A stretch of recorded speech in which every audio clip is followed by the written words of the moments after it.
Subscribe करें और bell दबाएं ताकि कोई खबर रह न जाए।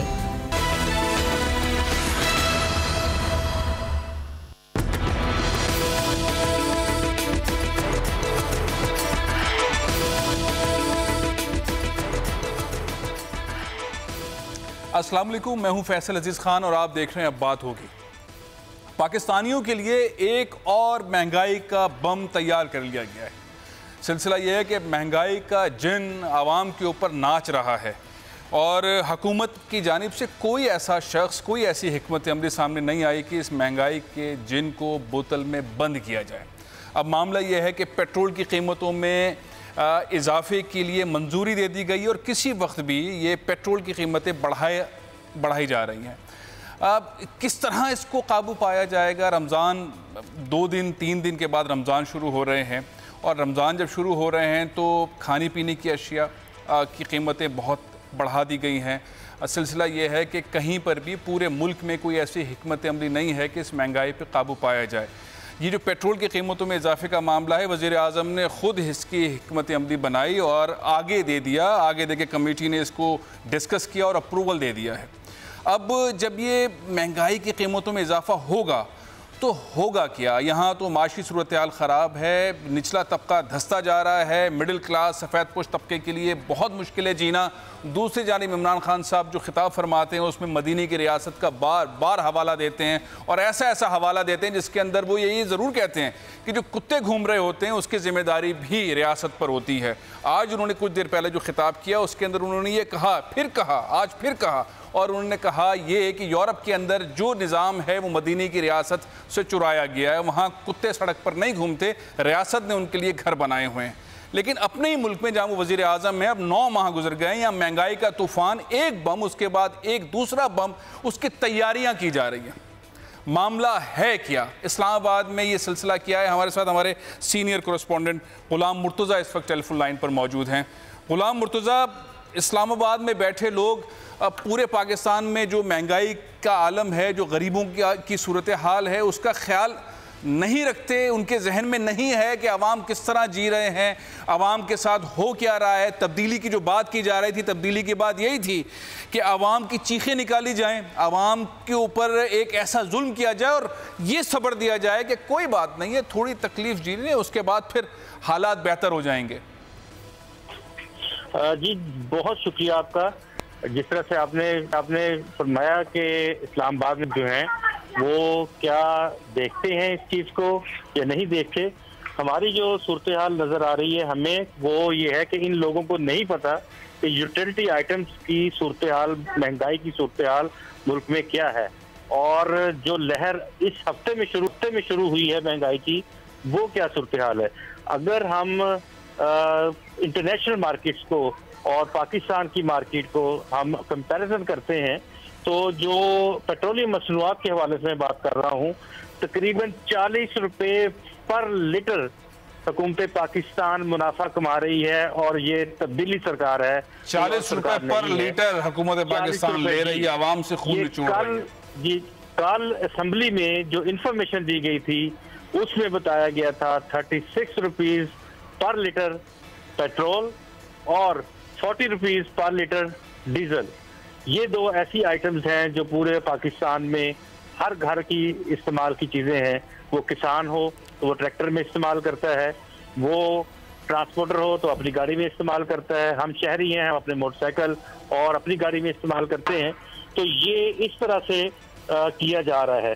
और यहाँ ये है कि अभी भी इसके बाद जो नई कीमतें हैं उनमें जो ईसीसी ने कल अप्रूवल दी है, वज़ीर आज़म खान साहब ने अपनी जान छुड़वा ली थी। उन्होंने जो ब्रीफिंग दी मशीर खजाना साहब ने, उन्होंने कहा कि आप खुद ही फैसला कर ले इसके ऊपर। उनको रेफर कर दिया गया ये मामला। तो कल जो इन्होंने फैसला किया है इसमें 6 रुपये 40 पैसे फी लीटर जो LDO है उसकी कीमत में इजाफा किया है। लाइट डीजल ऑयल जो कि हर घर की जरूरत है, मट्टी के तेल की कीमत में भी इजाफा किया गया है 7 रुपये 46 पैसे। इसके साथ साथ पेट्रोल की कीमत में जो इजाफा है वो भी किया गया है। तो ये जो इजाफे किए गए हैं ये सिर्फ और सिर्फ हुकूमत में 550 अरब रुपए का FDR का शॉर्टफॉल है, जबकि जून अब सब चढ़ गया है मई की आज 4 तारीख है और 30 दिन ये है, 30 दिन अगले हैं। 2 महीनों में 550 अरब रुपए का शॉर्टफॉल पूरा करने की कोशिश की जा रही है। मुर्तजा, फिर ये बताइए कि पिछली हुकूमतों के अंदर जब ये खड़े होकर शोर मचाया करते थे और कहते थे कि पेट्रोल की कीमतों में इजाफा आवाम के ऊपर जुल्म है, इमरान खान साहब खुद खिताब फरमाते थे, एहतजाज करते थे, उनके काबीना के बहुत सारे लोग एहतजाज करते थे। आज उन्हें वो एहतजाज याद नहीं है और महंगाई का एक और तूफान आवाम के ऊपर थोपने के लिए वो मंजूरी दे रहे हैं। इमरान खान आंखें चुरा रहे हैं, ईसीसी के अंदर अप्रूवल के लिए भेज दिया, वहां से अप्रूव करवा लीजिए, आवाम के ऊपर एक अजाब डाल दीजिए और अपनी कोताही को छुपाने की कोशिश कर रहे हैं। बिल्कुल आपकी बात दुरुस्त है जी, क्योंकि ये जो मासेस के प्रॉब्लम्स हैं इनको ये हुकूमत समझने में, इनको इदराक करने में और उनके हल में ना तो ये संजीदा है और ना ही इन्होंने इसके ऊपर कोई होमवर्क किया था। और अभी भी जो इनके एडवाइजर्स जो हैं अभी तक जो इनको मशवरे दे रहे हैं वो सिवाय अवाम को ज़लील ख्वार करने के और कोई मशवरे इनको नहीं दिए जा रहे।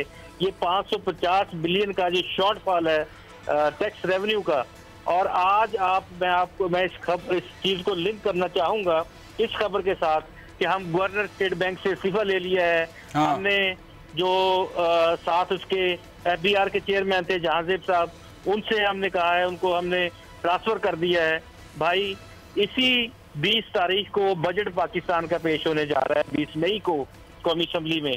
तो आप इस वक्त ये फैसले कर रहे हैं जब शॉर्टफॉल 550 बिलियन का अभी आप पैनिक है हुकूमत के अंदर, एक पैनिक है और वो पैनिक जो है उन्हें फैसले ऐसे करवा रहा है कि पहले असद उमर साहब को बिल्कुल बहुत बजट के करीब जो है उन्हें उनसे इस्तीफा ले लिया गया, उन्हें हटा दिया गया, फिर नए एडवाइजर आ गए, अब गवर्नर स्टेट बैंक का मामला हो गया, FBR का मामला हो गया। तो फिर ये जो शॉर्ट टर्म, लॉन्ग टर्म और मिड टर्म वाली पॉलिसी, इमरान खान कहते थे मेरे पास पूरी टीम तैयार है और आप देखिएगा तब्दीली कैसी आएगी, इसका मतलब ये हुआ उनके पास कोई टीम तैयार नहीं है, कोई टीम तैयार नहीं थी। बिल्कुल आपकी बात दुरुस्त है, टीम बिल्कुल नहीं थी। और जो लोग हैं इस वक्त बहुत अच्छी तरह उन हलकों से वाकिफ हैं जहां पे आपको भी ऐसी रिपोर्ट्स तमाम मिलती हैं।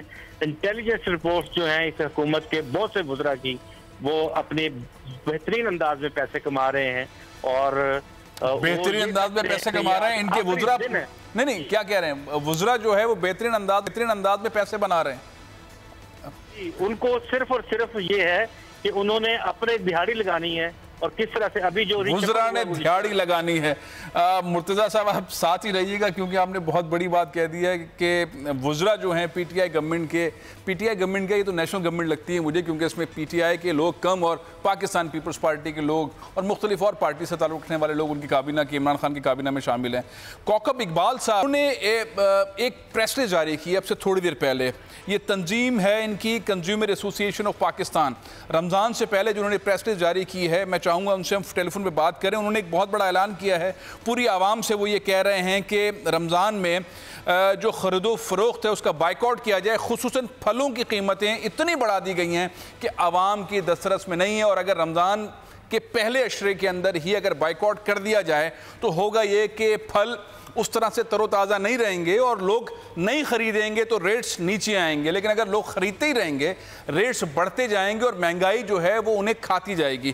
तो मैं चाहूँगा कि कौकब इकबाल साहब से हम बात करें, जैसे वो हमारे साथ टेलीफोन लाइन पे मौजूद होते हैं। गुलाम मुर्तज़ा ये जो लाइन पर हैं, कौकब इकबाल साहब बहुत बहुत शुक्रिया। ये जो अभी आपने थोड़ी देर पहले प्रेस रिलीज जारी की है जिसके अंदर आप कह रहे हैं कि आवाम बाइकआउट करें, फल न खरीदें, रमज़ान के अंदर खरबूजा न खरीदें, तरबूज न खरीदें और फलों से दूर रहें, ये बाइकआउट की जो कैंपेन है आपकी, आखिर आप इस नतीजे तक कैसे पहुंचे? आपने कोशिशें की होंगी, हुकूमत से मुज़ाकरात किए होंगे, ताजिर बिरादरी से बात की होगी, कोई ऐसा हिकमत अमली बनाई होगी और उसके बाद उसमें नाकामी के बाद आपने ये स्टेप लिया? जी, गुज़िश्ता कई सालों से फैजल भाई मीटिंगें हो रही थी कमिश्नर ऑफिस में और ताजिर बिरादरी को बुलाया जा रहा था, तमाम ताजिर एसोसिएशंस को बुलाया गया वहाँ पे और मैंने अंदाज़ा लगाया तमाम बड़े डिपार्टमेंटल स्टोर्स के जो नुमाइंदे थे उनको भी बुलाया गया। उन्होंने कहा कि साहब हम कराची कमिश्नर की जो है वो काउंटर बना देंगे मगर हम अपना ही चीज़ें अलहदा फरोख्त करेंगे। तो मैंने कहा ऐसा नहीं हो सकता, आप तारीफ को बेवकूफ़ न बनाए। फिर जहन में आया कि हम गुज़िश्ता 2 सालों से यही कोशिश कर रहे हैं कि हमेशा जब रमज़ान मुबारक का महीना आता है तो ये ज़ख़ीरा अंदोज़ और मुनाफाखोर ताजिर जो हैं वो अपना ये एक हफ्ते पहले से नहीं, एक महीने पहले से प्लानिंग करते हैं और ज़ख़ीरा अंदोज़ी शुरू हो जाती है। प्राइजेस को आहिस्ता आहिस्ता बढ़ाया जाता है और जब मीटिंगों में बैठते हैं तो वो प्राइस जो मार्केट से आते हैं और मार्केट कमेटी देती है तो फिर उसका वो महंगी अशिया हो जाती हैं। और उसमें ये कहा जाता है कि आप रज़ाकाराना तौर पर अगर 140 रुपए का केला है तो 120 रुपए कर दीजिए, रज़ाकाराना तौर पे बातें हो रही होती है, आपस में तय कर लेते हैं वो चीजें पसंद। मैंने कहा कि प्राइस कंट्रोल करने की जो जिम्मेदारी ये हुकूमती इदारों पे है, ये खुद सारिफ क्यों ना करे। एक जो सबसे बड़ी बात यह है कि जो रमजान की अफादियत, रमजान मुबारक की अफादियत और रोजा रखने की वजूहात क्या है और हम भूख और प्यास में क्यों रहते हैं रोजा रख के, उसकी अफादियत पे भी जोर डालें। और ये जो डिमांड और सप्लाई का जो सिलसिला है इसको देखें तो ये पहले अशरे में जो है बहुत जबरदस्त वो तरीके से महंगाई करते हैं, क्योंकि ज़ख़ीरा की होती है, मार्केट में लेते हैं अपने मुकर्रर करदा रेट जो है सरकारी रेट उस पर नहीं बेचते, उससे कई वो गुना ज्यादा कीमतें अपनी बना देते हैं। इसको कंट्रोल करने के लिए हमने यही कहा है कि क्योंकि हमने बहुत पिछली दफा भी देखा है कि इसका बहुत अच्छा रिजल्ट आया बाइकाट का, और इस दफा भी इंशाल्लाह अल्लाह ताला चाहा कि सार्फिन फिर साथ देंगे। और सोशल मीडिया पे, आपके मीडिया पे तमाम लोगों से हम अपील भी कर रहे हैं तो ये जो बाइकॉट है, रमजान मुबारक के पहले अशरे में इसके बाइकाट मुहिम में कंज्यूमर एसोसिएशन का साथ दीजिए तो देखें कि कीमतें कितनी। अच्छा, आपने जो बाइकॉट का ऐलान किया है खरीदो फरोख्त की, फलों की खरीदो फरोख्त के सिलसिले में जो बाइकॉट का ऐलान किया है ये रमज़ान के पहले अशरे में है, और आपने ये कमिश्नर कराची इफ्तिखार शलवानी साहब को ये बात बता दी है और उन्होंने आपकी ये बात मान ली है, हुकूमत साथ है बाइकॉट करें।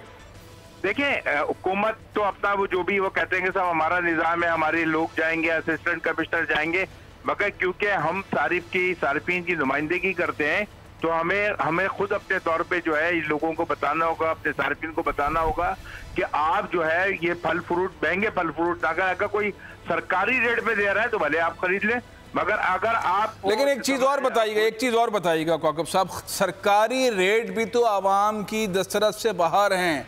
इतनी महंगाई है, अगर किसी की सैलरी 30-40 हज़ार रुपए है तो वो किस तरह अफ्तार करेगा, किस तरह सहरी करेगा।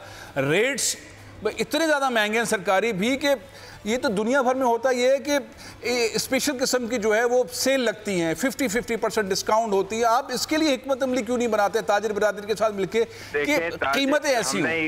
मैंने फैसल साहब, मैंने जो है उनको हमेशा ये कहा कि आप जो है सरकारी तौर पे जो है मुख्तलिफ जगहों पे ये मार्केट छोटी छोटी हर डिस्ट्रिक्ट में लगा दें। डिस्ट्रिक्ट में एक सेंट्रल, अगर डिस्ट्रिक्ट सेंट्रल है सपोज, तो उसके अंदर 20 जो है इस टाइप की काउंट वो बन जाए, शामियाने लगा के जो वहां से मार्केट कमेटी जो रेट निकालती है उससे यहाँ तक आ जाए, ताकि जो आरती है उसका सिलसिला खत्म हो जाए, डायरेक्ट लोगों को मिले।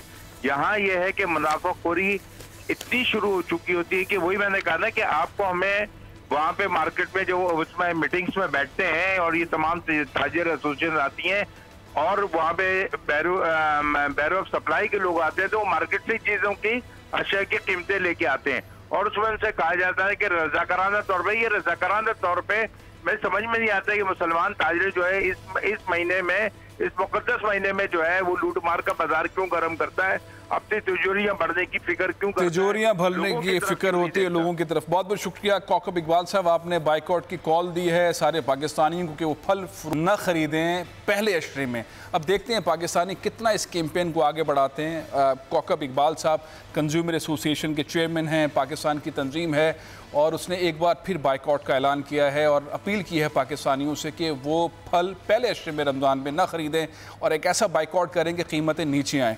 साथ एक और मामला भी हुआ है, पिछले जो हमारे साबिक चीफ जस्टिस जनाब मोहतरम साकिब निसार साहब थे, उन्होंने एक फ़ैसला दिया था। उन्होंने जो फ़ैसला दिया था, मोबाइल कंपनीज़ जो 100 रुपये का कार्ड, 200 रुपये का कार्ड, 50 रुपये का कार्ड, 500 रुपये का कार्ड, उसके ऊपर जो टैक्स ले रही थी, उन्होंने वो टैक्स ख़त्म कर दिया था।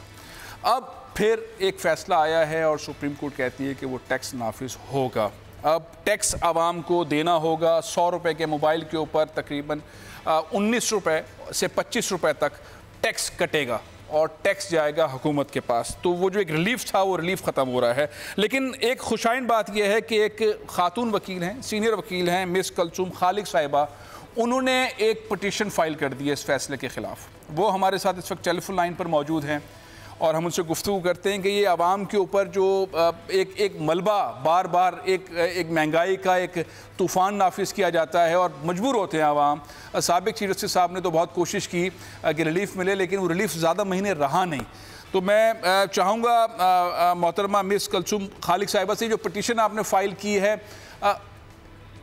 अभी हमारे साथ टेलीफोन लाइन पर नहीं है, गुलाम मुर्तज़ा साहब, ये मामला, महंगाई का मामला, एक मामला ये था जो अभी कौकब साहब कह रहे थे, उन्होंने बाइकआउट का ऐलान कर दिया है, आवाम जो है वो न ख़रीदें फल फ्रूट।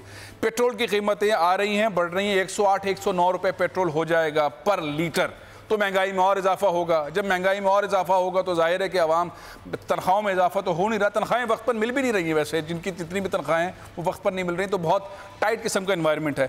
ये कम्युनिकेशन का मामला है, मोबाइल के कार्ड्स वाला मामला, जो पिछला सुप्रीम कोर्ट का फैसला था, जनाब साकिब निसार साहब ने रिलीफ दिया था, अब वो वापस हो गया है। इस पर आवाम की क्या चीखो पुकार है इस वाले मामले पर? फैसल साहब, बहुत ही अहम और बहुत ही चुभते हुए मौजू आपका चुनाव होता है और आज जो अवामी असल मसाइल हैं उसके ऊपर आपने चुनाव किया है अपने टॉपिक्स का। और ये जो मसला है टेलीकम्युनिकेशन का, टेलीकम्युनिकेशन सेक्टर जो है वो पाकिस्तान में एक ग्रोइंग सेक्टर है, पाकिस्तान की जीडीपी में हिस्सा भी डालता है और पाकिस्तान का, हम जब ये देखते हैं कि एफबीआर में भी इसका बड़ा अच्छा शेयर होता है, लेकिन जाहिर है कि ये एफडीआई है, लोग बाहर से आके इन्वेस्टमेंट करते हैं इस सेक्टर में, तो ये इस हद तक फैसला कि इनको इजाफा जो है वो टैक्स की जो वसूली है वो ये करें।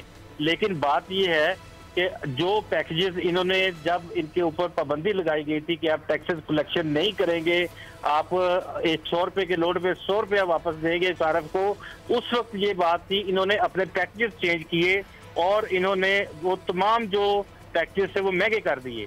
उसमें कॉल पैकेजेस भी थे, SMS पैकेजेस भी थे, ये टेक्निकल बात है।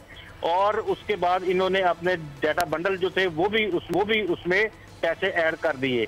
जब टैक्स दोबारा कलेक्शन का पाकिस्तान की हुकूमत की जानिब से, पाकिस्तान की अदलिया की जानिब से ये फैसला आया और 27 अप्रैल को उसका इम्प्लीमेंट हो गया, लेकिन पैकेजेस रिमेन्स द सेम, कि वो उसी जगह पे खड़े हुए हैं तमाम पैकेजेस जो इन्होंने बढ़ाए थे। अब ये है कि सारफ को 25 की बजाय, एक तो वो 10-15 रुपए का अलहदा से उसको पैकेजेस में 100 रुपये के देने होंगे और 25 रुपए का टैक्स देना होगा। पहले उसको तकरीबन कोई 76 या 74 के करीब रुपए जो थे वो इस्तेमाल कर सकता था, अब वो तकरीबन 62-67 के करीब जो दरमियान में रकम है वो इस्तेमाल कर सकेगा।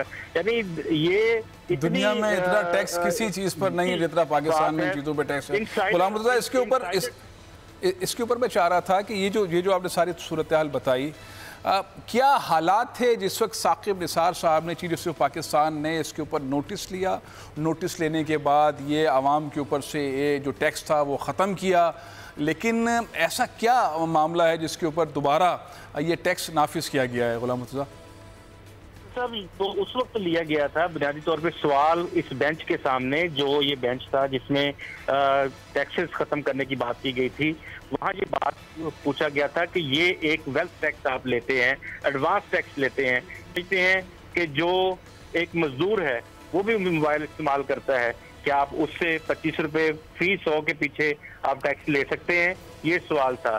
सवाल ये था कि क्या आप एक घरेलू मुलाजमा जो फोन इस्तेमाल करती है, आप उससे वेल्थ टैक्स ले सकते हैं? हर शख्स से वेल्थ टैक्स नहीं लिया जा सकता, टैक्स उनसे लिया जा सकता है जिनकी आमदनी काबिल टैक्स हो, या आप वो। और दूसरी बात यह है कि टेलीकम्युनिकेशन कंपनीज जो डिडक्शन करती हैं, क्या वो एफबीआर को पूरा जितना भी उनका इंडेक्स बनता है वो पूरा देती हैं? इसके ऊपर भी कभी आज तक बात नहीं हुई ना। वो अरबों रुपया टेलीकम्युनिकेशन कंपनीज इकट्ठा करती हैं, उसमें से कितना वो देती हैं वहाँ? क्या आपने नेशनल टैक्स नंबर जो है वो? गुलाम मुर्तज़ा साहब, मैं आपको यहाँ रोकता हूँ। जो पटिशन फाइल की है कलसूम खालिक एडवोकेट साहिबा ने, वो हमारे साथ टेलीफोन लाइन पर मौजूद हैं। एडवोकेट साहिबा, आपने ये पटिशन फाइल की है, आवाम को रिलीफ दिया था साबिक चीफ जस्टिस साकिब निसार साहब ने, वो रिलीफ वापस हो गया। आपको क्या उम्मीद है आपकी इस पटिशन के अंदर से? क्या ऐसा कोई हौसला अफजा फैसला निकलेगा कि आवाम को दोबारा रिलीफ मिले? बिस्मिल्लाहिर्रहमानिर्रहीम। सबसे पहले तो Saqib Nisar chief justice of Pakistan ने जो फैसला किया था वो ह्यूमन राइट्स इंसानी हकूक़ के एक केस में उन्होंने ऑर्डर फरमाया था कि अवाम से टैक्स नहीं लिया जा सकता। वो अवाम के हक में था और अवाम के फ़ायदे में था। इसके बावजूद जब आसिफ खोसा साहब honourable chief justice of Pakistan उन्होंने ये फैसला किया है कि वही तमाम उसको कालअदम करार दे के उस फैसले को कि एक तो टैक्स बकायदा लिया जा सकता है। नो डाउट कि अभी एक साहब जो अभी बता रहे थे कि टैक्स लिया जाता है, टैक्स हम सब पे करते हैं। आप चाहे गवर्नमेंट एम्प्लॉय हैं, चाहे आप फाइलर हैं, चाहे आप नॉन फाइलर हैं, टैक्स हम सब देते हैं। तो फिर इतनी कंपनियां टैक्स ले रही हैं। इसमें मैंने FDR को भी पार्टी बनाया है। इंशाल्लाह मुझे उम्मीद है एक चीफ जस्टिस ऑफ पाकिस्तान जिन्होंने फैसला किया था 11 जून 2018 को, उसी फैसले को बहाल रखेंगे। और एक चीफ जस्टिस साहब एक फैसले को कैसे कालअदम कर देते हैं, अगर वो आवाम के हक में था तो वो फैसला वो ही बहाल रखा जाए और इसको पूरा लार्जर बेंच तश्कील दिया जाए इस केस की समाअत के लिए। तो मैं वो नेक्स्ट इंशाल्लाह एप्लीकेशन भी दूंगी। एक हम सब देते हैं, चाहे आप गवर्नमेंट एम्प्लॉय हैं, चाहे आप मजदूर हैं, चाहे आप किसान हैं जी, हम सब टैक्स देने के बावजूद हमसे इतना टैक्स वसूल किया जा रहा है। और फिर ना कि इसमें मोबाइल रोड्स में और आपके आप अपना ही देख लें, हम कुछ भी खरीदने जाते हैं हमारे पे इतने टैक्स लागू हो रहे हैं। उस स्टेट की जिम्मेदारी है अगर वो टैक्स लेती है तो वो आवाम की वेलफेयर का भी ख्याल रखे, आवाम के हकूक़ का भी ख्याल रखे। उनकी ना कोई लुक आफ्टर है ना। आप यूके में देख लें, यूके में जो लॉ है वो ये है कि जब वो एक बच्चा बड़ा हो जाता है, अपना वो कमाता है और फिर टैक्स उसके ऊपर लागू होता है तो वो आने वाले बच्चे की वेलफेयर के लिए, और जब वो कमाता है तो उस वक्त उसका टैक्स काट के आने वाले बच्चों की वेलफेयर के लिए उसको इस्तेमाल किया जाता है। ना कि हमारी हुकूमत पाकिस्तान टैक्स भी ले रही है, फिर भी ये भी रोना रो रहे हैं कि टैक्स नहीं है, पैसा नहीं है, खजाना हमारे खजाने खाली हैं। जब खजाना ही खाली है तो फिर इतना टैक्स लिया जा रहा है। आप लगा लें, अगर वो जिस तरह के वो कह रहे हैं, अगर वो 10% भी लें, उसमें से टैक्स जितना भी लें, तो हमारे अरबों खरबों का हमारे आवाम का नुकसान हो रहा है। तो मुझे उम्मीद है इंशाल्लाह चीफ जस्टिस ऑफ पाकिस्तान से कि वो इसको एक दफ़ा भी नज़रसानी करेंगे अपने फैसले पे, और जो आवाम के हक़ में होगा वो बेहतर होगा। बहुत बहुत शुक्रिया, बहुत बहुत शुक्रिया मिस कुलसुम खालिक साहिबा। इस पटिशन का क्या फ़ैसला आता है? आवाम के ऊपर टैक्स और महंगाई का एक तूफ़ान है जिसे कोई काबू करने को तैयार नहीं है, बल्कि महंगाई में मज़ीद इजाफा करने के लिए हिकमत अमली बनाई गई है। पेट्रोल की कीमतों में इजाफा किया जा रहा है। मैं एक ब्रेक ले रहा हूँ, ब्रेक के बाद आपको बताऊँगा पिछले दिनों सिंध असम्बली के अंदर एक तकरीर हुई है। तकरीर की है ख्वाजा इजहार साहब ने। कहते हैं भुट्टो के आइन में ये कहा गया है कि नए सूबे बनाए जा सकते हैं। बड़ा पेचीदा मामला है, बड़ा नाजुक मामला है, बड़ा जज्बाती मामला है, लेकिन 21वीं सेंचुरी में दुनिया भर के अंदर बहुत सारे फैसले बहुत आसानी से होते हैं। हमारे यहाँ ये फैसले क्यों नहीं होते? और ये तकरीर जो की ख्वाजा इजहार ने, ये क्या थी, ये भी आपको सुनवाऊंगा। ख्वाजा इजहार भी हमारे साथ टेलीफोन लाइन पर मौजूद होंगे इस ब्रेक के बाद।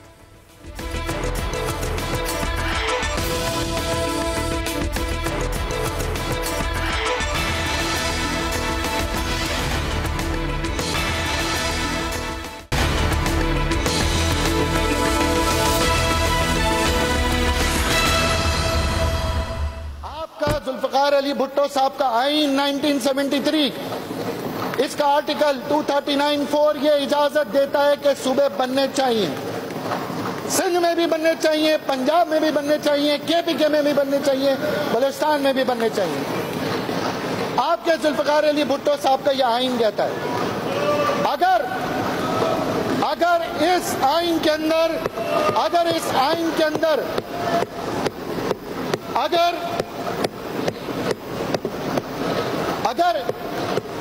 आइन के अंदर तरीक़ेकार दर्ज दिया है तो मुझे कोई इख्तिलाफ नहीं है तरीक़ेकार से। मैं मानता हूँ तरीक़ेकार यही आइन है। मुझे मालूम है तरीक़ेकार यह है कि 2/3 मेजॉरिटी से करारदाद पास होगी, बनेगा, वरना नहीं बनेगा। लेकिन इस आइन में कहीं नहीं लिखा कि सूबे का मुतालबा करना वतन गद्दारी है, कहीं नहीं लिखा इस आइन के अंदर। तरीक़ेकार से कोई इख्तलाफ नहीं। भुट्टो ने जो 1973 में आइन बनाया उसके अंदर सूबे बनाए जा सकते हैं। ख्वाजा इजहार साहब ने एक तकरीर की है, बहुत ज़्यादा इस तकरीर को सोशल मीडिया पे पज़राई मिली है। मेरे साथ टेलीफोन लाइन पर मौजूद हैं ख्वाजा साहब। ख्वाजा साहब, ये तकरीर, ये मामला बहुत नाजुक है, हम बड़े जज्बाती लोग हैं, हम ये तकरीर पसंद नहीं करते, इस तरह की गुफ्तगू पसंद नहीं करते। आप नया एंगल निकाल के ले आए, आपने आइन की किताब हाथ में उठा ली और भुट्टो साहब का जिक्र कर दिया, और इस तकरीर को इतना सोशल मीडिया पे पज़राई मिली है कि लोग समझ रहे हैं कि शायद सिंध के अंदर भी सूबा बनाया जा सकता है 73 के आइन के तहत। क्या वर्किंग है आपकी पार्टी की इस मामले में? बहुत शुक्रिया फैसल भाई वक्त देने का। देखिए, पहली चीज ये है कि मैंने इस पूरी तकरीर में ये वजूहात भी बयान की कि ये आवाजें जो मैंने पिछले साल भी बताई कि 1960 से हैं, आवाजें आज की नहीं है। 1962 में उस्मानी साहब एक कराची सूबा तहरीक चलाते थे और 1960 से 1964-65 तक वो तहरीक चलती रही कराची में। ये क्यों होता है? मैं उस वक्त क्यों हुआ? कराची चाहे विफाक में हो, कराची चाहे सूबे में हो, कराची के साथ वो ज्यादती की जाती है जो विफाक को 2000 अरब रुपए और सूबे को 250 अरब रुपए देता है, लेकिन इस शहर पे लगने के लिए 1% रकम न विफाक के पास कभी रही न सूबे के पास रही। तो सिंध में जहां तक सूबों की बात है, जब आप पंजाब में सूबा बना रहे हैं और आप जुनूबी पंजाब को बना रहे हैं, रेवेन्यू के हिसाब से आप देखें, शुमाली पंजाब अमीर तरीन है, ये लाहौर कैपिटल है, ठीक है, रेवेन्यू सारा वहां से जनरेट होता है जी। लेकिन आप जुनूबी पंजाब सूबा बना रहे हैं, तो फिर आप इसका मतलब है कि फिर सिंध में भी जुनूबी सिंध या शुमाली सिंध या इस तरह का सूबे बन सकते हैं। और इसी तरह आप भावलपुर बनाने की बात कर रहे हैं, इसी तरह आप केटीके में हजारे की बात कर रहे हैं, अब बलूचिस्तान में भी बात कर रहे हैं। तो पाकिस्तान में सूबे बनना गाली नहीं है, न गुनाह है, न गद्दारी है।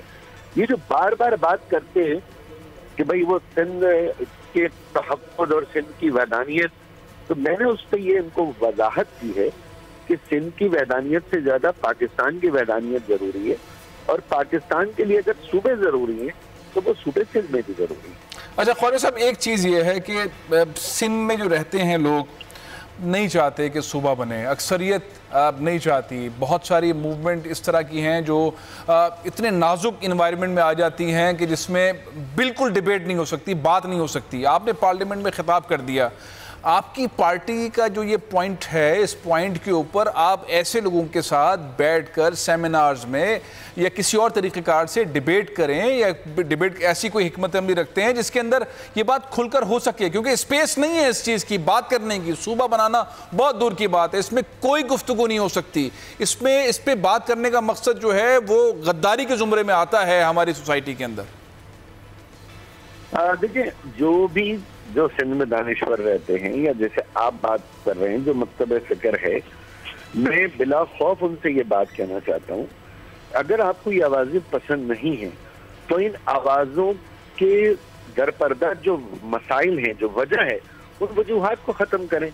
आप 5 मेट्रोपॉलिटन कॉरपोरेशंस को बाइख्तियार कर दें, आप लोकल गवर्नमेंट सिस्टम को बाइख्तियार कर दें, आप एक आम आदमी के डोर स्टेप पे उसको वो सारी सहूलियात दें। आप पीने का पानी दे नहीं पा रहे, इन आवाजों को दबाने की बात कर रहे हैं। तो जो लोग इन आवाजों की मुखालफत कर रहे हैं, मेरा उनसे सवाल है कि वो पीपल्स पार्टी पे अपना दबाव बढ़ाई ना, कि तुम्हारी बदतरीन गवर्नेंस की वजह से इस तरह की आवाजें उठ रही हैं और इन आवाजों के पीछे महरूमी है। मुझे पॉइंट स्कोरिंग नहीं करनी है, ना ही मुझे कोई इसमें कोई हम अलहदा रियासत का मुतालबा कर रहे हैं। पाकिस्तान की जोग्राफी में रहते हुए अपने हुकूक के साथ जो कुछ हुआ है पिछले 40 साल में, चाहे उसमें हमारी भी कहीं कोताही रही हो, लेकिन उमूमी तौर पे मुतालबा इनके नहीं है। मैं आपको एक मिसाल से दे रहा हूँ, अभी 34 असिस्टेंट कमिश्नर की लिस्ट आई है। आप बताइए, उसमें कोई भी मकामी डोमिसाइल कराची वाला नहीं, कोई भी नहीं। मैं ये नहीं कह रहा मुहाजिर नहीं, भाई आप उसमें कराची के डोमिसाइल का मुझे पंजाबी कौन दिखाना, छोड़े हैं, बाकी मुझे तो नहीं है उसमें। 2,09,000 नौकरियां 10 साल में दी गई है तकरीबन 2.5 लाख नौकरियां, 40,000 अभी भी जा रही है।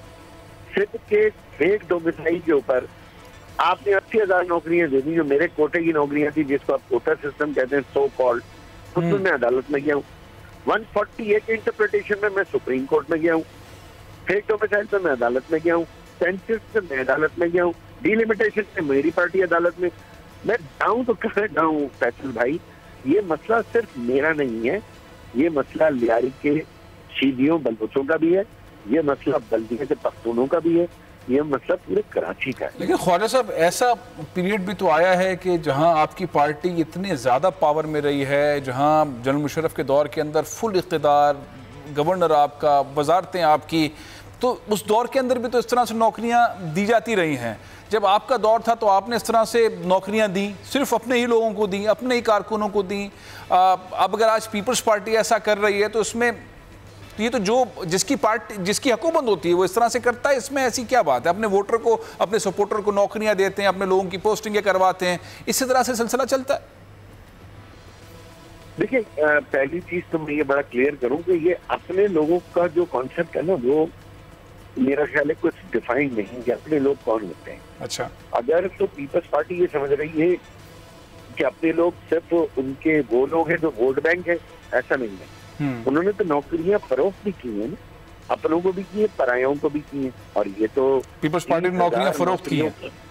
30,000 नौकरियों का केस उन्हीं के वजीर के ऊपर इस वक्त हाई कोर्ट में एजुकेशन वाला, नौकरी, बिल्कुल एजुकेशन का। ये हम तो नहीं कह रहे, जहाँ तक हमने नौकरियां दी हैं, देखिए हमने मेरिट पे नौकरियां दी हैं, लेकिन हमारे नौकरियां देने की जो तादाद है वो तादाद उठा लें और वो ये चेक कर लें कि हमने सिर्फ कराची में दी, हमने तो सांगण में भी दी है, में भी दी है, पूरे इंटीरियर में हमारी सब जॉब, जहाँ की जॉब रहती है, अगर लाड़काना की जॉब है तो लाड़काना वालों को मिली है, पत्थर की नहीं है पत्थर वालों को मिली है।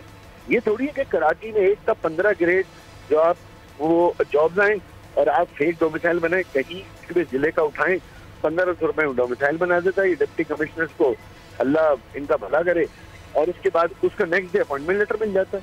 ये तो मैंने कोर्ट में बाकायदा एविडेंस के साथ पिटीशन फाइल की। अच्छा ख्वाजा साहब, एक चीज़ बताइएगा, इस वक्त जो आप इत्तेहादी या वफाकी हुकूमत के और इमरान खान साहब की जो सोच है कराची में लोकल गवर्नमेंट की पावर्स के हवाले से, वो ये कहते हैं कि लंदन के मेयर और न्यूयॉर्क के मेयर जैसी पावर होनी चाहिए, पैकेज का भी उन्होंने वादा किया था। पीपल्स पार्टी कहती है कि आप क्यों वफाक से पैसे नहीं ले रहे, आप क्यों वो वाली बातें जिसके ऊपर आप इत्तेहाद में शामिल हुए इमरान खान के साथ, वो उसके ऊपर जोर नहीं दे रहे, लेकिन आप ऐसी चीज़ें छेड़ देते हैं जिससे जज्बात बड़े मजरूह होते हैं।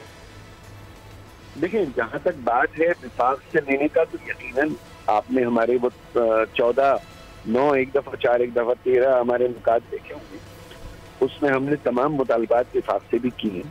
तो विफाक भी जो है वो सूबों को कुछ न कुछ दिया। अच्छा, अब हमारा मांगना और उनका मुतालबा क्या है? विफाक ने जो डिवीजन किया है 56.5 के तहत, उसने 56.5% तो सूबों को दे दिया। अब 18 अमेंडमेंट के बाद पीपल्स पार्टी को 2008 में अगर 250 अरब मिलते थे, तो आज फैसल भाई पीपल्स पार्टी को 1100 अरब रुपए सूबा चलाने के लिए मिलते हैं। 2008 और 1100 अरब रुपए में जमीन आसमान का फर्क है। विफाक से 56.5% सूबों को डिवॉल्व हो गया। मेरी गुजारिश से ये है कि फेडरल से तो मांगेंगे ही मांगेंगे, ये तमाम जितने मीडिया की आवाजें हैं, जितने दानिश्वर हैं, ये पीपल्स पार्टी पे जोर दें, 18 अमेंडमेंट को अपनी जाती जागीर न बनाएं। ख्वाजा साहब, प्रोग्राम ये खत्म हो रहा है, आपने बहुत अहम पॉइंट उठाया, दोबारा भी इस पर गुफ्तगू। 18वीं तरमीम के तहत डिवोल्यूशन ऑफ पावर के मामले के ऊपर बाकायदा तौर पर मुनसिफाना अमल दरामद हो तो मसाइल हल हो सकते हैं, लेकिन ये सिलसिला जो छेड़ा गया है, इसके ऊपर डिबेट हो रही है। इस डिबेट के पीछे बहुत सारे मसाइल हैं, उन मसाइल को हल करने के लिए पाकिस्तान पीपल्स पार्टी किस तरह आगे बढ़ेगी, ये भी देखना होगा। प्रोग्राम ये ख़त्म कर रहा हूँ, इंशाल्लाह कल फिर हाजिर होंगे। इजाज़त दीजिए, अल्लाह हाफ़िज़।